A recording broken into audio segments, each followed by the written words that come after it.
AAS test, ये दोनों में थोड़ा फर्क है, नाम से ही पता चल रहा है आपको। ASA में the side should be the middle side which is in between convert angles, whereas AAS test में एक एंगल फिर एक एंगल और साइड विल भी ये दोनों एंगल के बाद का साइड आ जाएगा, ठीक है। तो दोनों भी एक साथ बता देती हूँ मैं।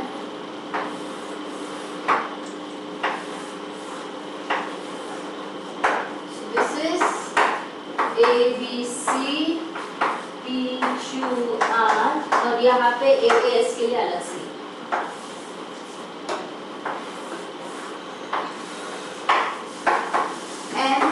NOXY, ठीक है। So suppose A, this angle is 30 degree, this angle is also 30. Then you have side. So BC को हम ले लेते हैं 4 centimeter, QR is also 4 centimeter if it is given. And next come angle. So this will be 70 degree maybe.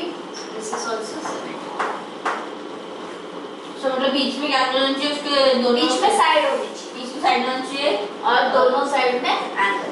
Then these two triangles are congruent by ASA test. आप read करते हो तो देख सकते हो angle, this side and then angle, ठीक है। अब AAS टेस्ट में क्या हो जाता है, this is 30 degree, this is 30 degree, this is 40 degree, this is 40 degree, and this is 7 centimeter, this is also 7 centimeter. So आप देख सकते हो angle, angle and then side. तो मतलब दो होना चाहिए और फिर साइड, मिडिल में नहीं होना चाहिए। नहीं।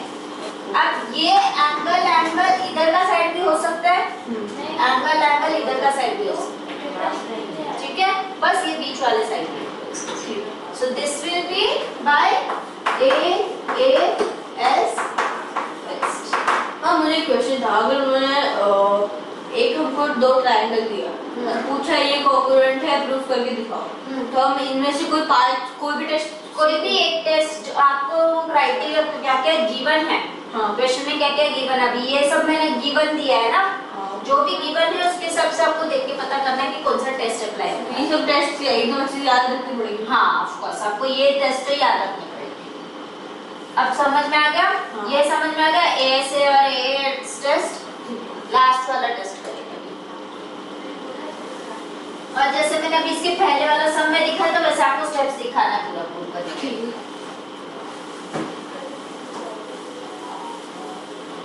चल right hand side test. Right hand side test apply होता है हमेशा right angle triangle. Right angle triangle अगर आपने बना दिया, राइट एंगल ट्रायंगल क्या होता है? राइट एंगल ट्रायंगल किसको बोलते हैं? हम राइट एंगल ट्रायंगल में जिसमें एक का एंगल 90 डिग्री होता है और बाकी दोनों एक्यूट हैं। So this is 90, this is 90. So A B C P Q R. आपको प्रूव करना है ये दोनों कॉन्ग्रुएंट है, लेकिन अभी हमारे पास सिर्फ दिया है राइट एंगल्स इक्वल है।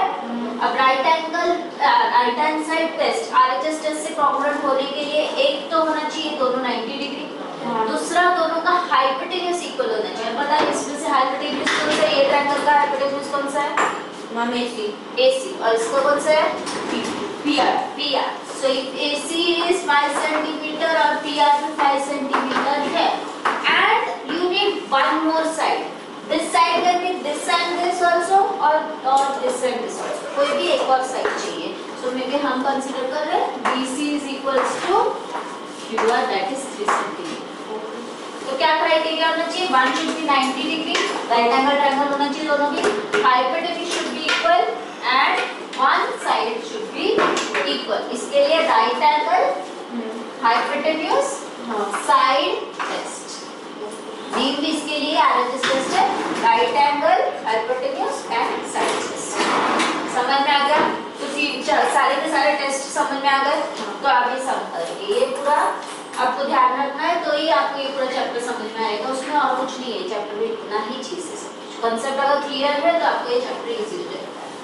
चल स्टार्ट करते हैं। आपके टेक्स्ट बुक से ही सम कराती हूँ मैं, so that you will get the questions also. Text book open करो, एक्सरसाइज समझो।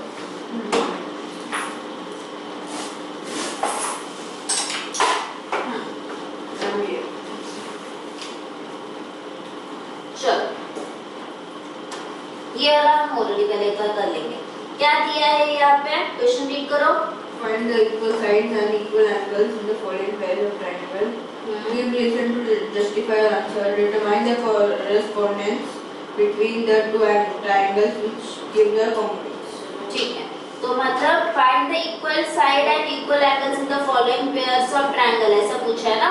तो अभी ये जो ट्रायंगल दिया है वो मैं फिर से ड्रॉ करूंगी आपके ट्रायंगल के डायग्राम के हिसाब से।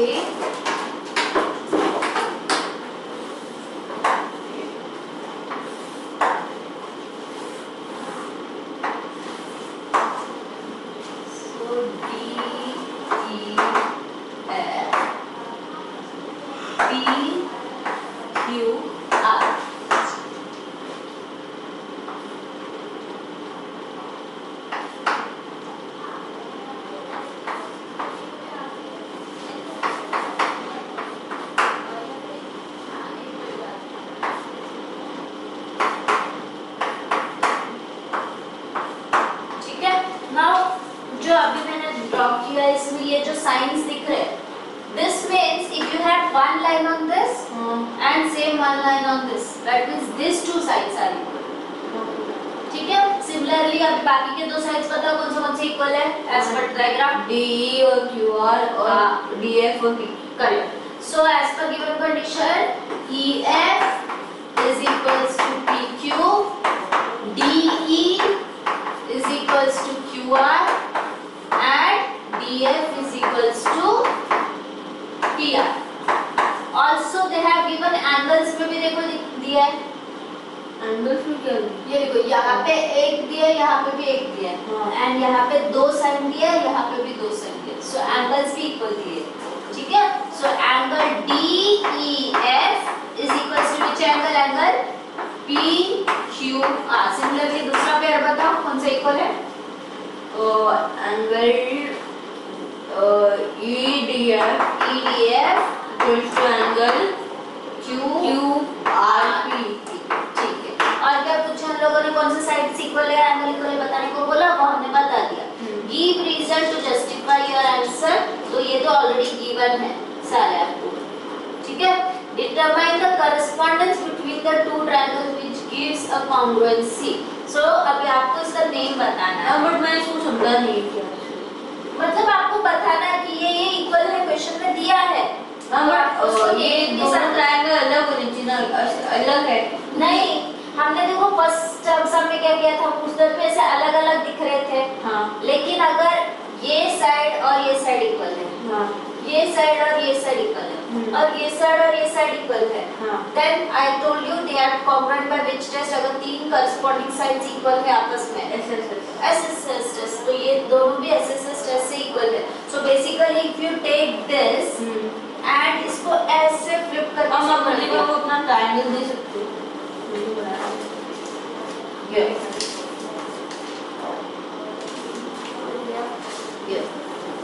So basically PQ को उठाओ, इसके ऊपर रखो और इसको ऐसे फ्लिप कर दो।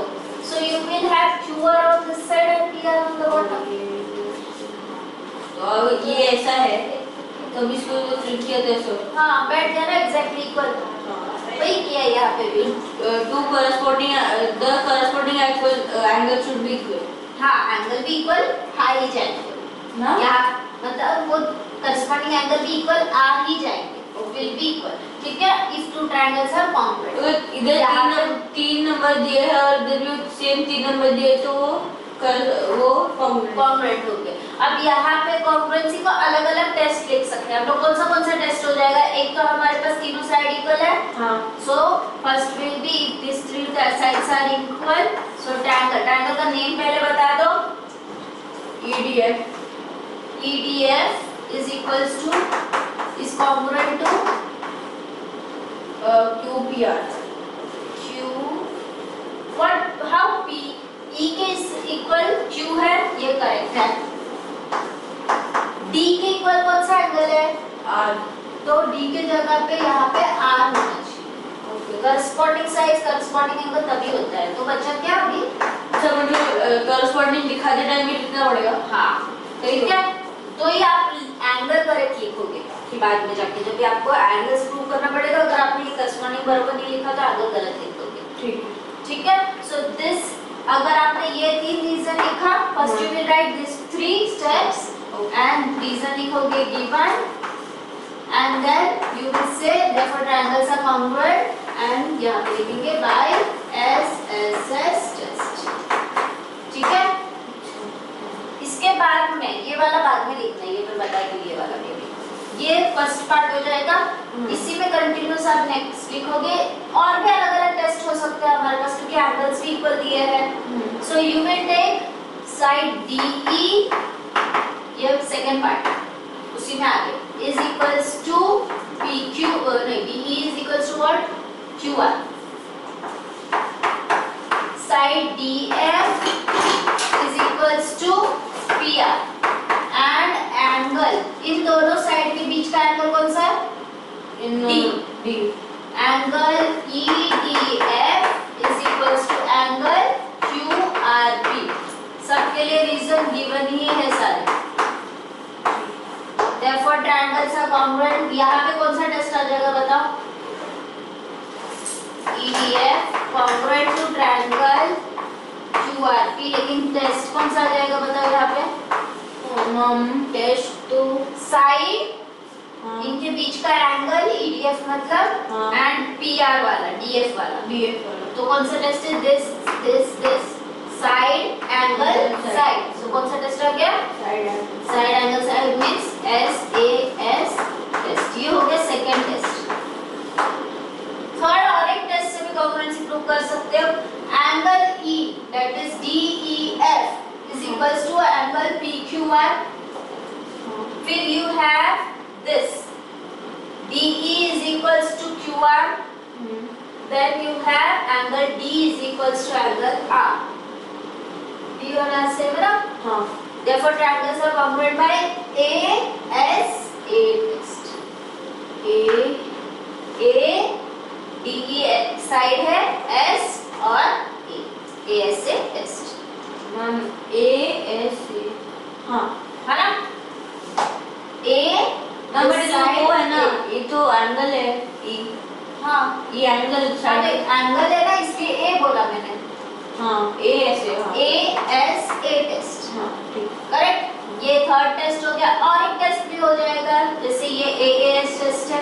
सो angle E equals to angle D equals to angle E equals to QR angle. हाँ मुझे क्वेश्चन था, आपने मुझे ये ASA में टेस्ट में सिखाया कि एंगल साइड एंगल मतलब दो एंगल के बीच में साइड होना चाहिए तो और किधर नहीं होना चाहिए। लेकिन अगर दो एंगल के बीच में साइड है और उसके बाद एक साइड किधर और है तो चलेगा। ये खाली नेसेसिटी है, अगर ये हो गया तीसरा और कुछ भी इक्वल होगा तो भी चलेगा। हम लोग कोई किधर और है चलेगा और बीच में होना चाहिए। हाँ ठीक है। Now fourth test is angle side. Okay ठीक है, एंगल साइड, यहाँ पे भी एंगल साइड। ओके, तो this are the corresponding test. कौन से हो जाएंगे? गिव अ कॉरेस्पॉन्डेंस बोला है ना, congruence, determine the correspondence between the to triangle which gives a congruence. तो वो हम लोगों ने ये बता दी। अब यहाँ पे मुझे ओरली बताओ इसमें कौन सा टेस्ट आ जाएगा? इसमें इसमें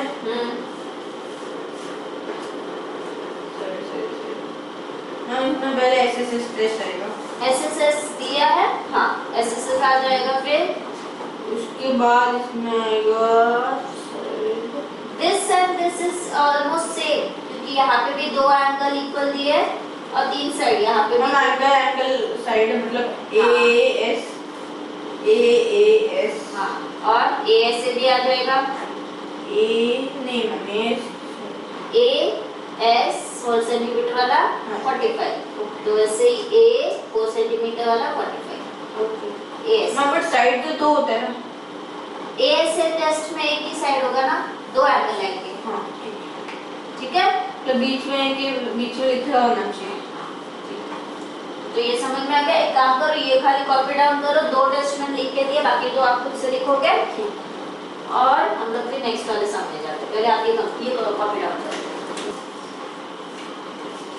एक चीज खाली देख लो, अब ये मैंने आपको नेमिंग के साथ, करेक्ट नेमिंग के साथ बताया ना, तो करस्पॉन्डेंस जब पूछते हैं, करस्पॉन्डेंस का एक साइन भी है, ये तो करस्पॉन्डेंस बोला है ना, तो दोनों साइड में एरो के साथ, this is the correspondence. That is, इसमें angle E is equals to angle Q, angle D is equals to angle R, and angle F equals to angle P. Similarly, DE is equals to QR, DF equals to RP, and EF equals to QP. तो ये उसका correspondence हो गया। कभी अब ये तो मैंने ट्रायंगल के बीच में बताया, they can also give correspondence between side also. EF corresponds to QR, ऐसे भी दे सकते हैं। ठीक है, तो आप ओवरऑल करस्पॉन्डेंस दिखाने के लिए ट्रायंगल का करस्पॉन्डेंस भी। तो टेस्ट आप कोई भी एक भी लिख सकते हो। और हम लोगों ने पूछा और भी कुछ है कि जो इक्वल हो सकते हैं, तो आप इसके बाद में यहाँ पे एक लिख दो, this angle will be equal to this angle. Angle क्या है? EFB is equals to angle QPR। Reason क्या आ जाएगा बताओ? अब CPCTC तो भी आएगा, वो हम लोग बाद में लिखेंगे जब कॉन्ग्रुएंसी है। यहाँ पे दूसरा रीजन है sum angle property. Sum angle property पता है क्या है? ट्रायंगल में ट्रायंगल का इंटीरियर एंगल का सम कितना होता है? 180। सो वही उसी को ही सम एंगल प्रॉपर्टी बोलते हैं। तो उसके हिसाब से अगर दो एंगल इक्वल है, so if this is x, this will be also x, if this is y, this will be y. So how much will be this? नहीं, इट विल बी, देखो सम एंगल प्रॉपर्टी के हिसाब से angle D plus angle E plus angle F कितना होना चाहिए? 180 degree, है ना? सो D is by x plus angle F equals to 180 degree. So angle F is equals to 180 minus x plus 1, है ना? तो ये पूरा टर्म सेट चलेगी। सिमिलरली यहाँ पे भी वही आएगा, 180 minus x plus y, है ना? बड़ी एंगल कैसे? एंगल तो नहीं, क्यों? एंगल F है ना? अच्छा सिर्फ F। बड़ी एक्चुअली जब आपके ट्रायंगल में आपको 3 लेटर्स लिखने को इसलिए बोलती हूँ क्योंकि कभी-कभी ऐसे एक ही ट्रायंगल में 2 पार्ट आ जाएंगे, तो 3 लेटर्स लिखना हमेशा कन्वीनियंट हो जाता है। अगर एक ही सिंगल ट्रायंगल है तो सिर्फ एक अल्फाबेट से भी आप एंगल बता सकते हो। ठीक है, सो यहाँ पे आप रीजन लिखोगे सम एंगल प्रॉपर्टी। जब आप कॉन्ग्रुएंसीज आगे भी कर दोगे सेकंड एक्सरसाइज में, तो आप उसको CPCTC भी लिख सकते हो। So do this test वाला, ये सारे लिख दो एंड देन करस्पॉन्डेंस बस इतना ही।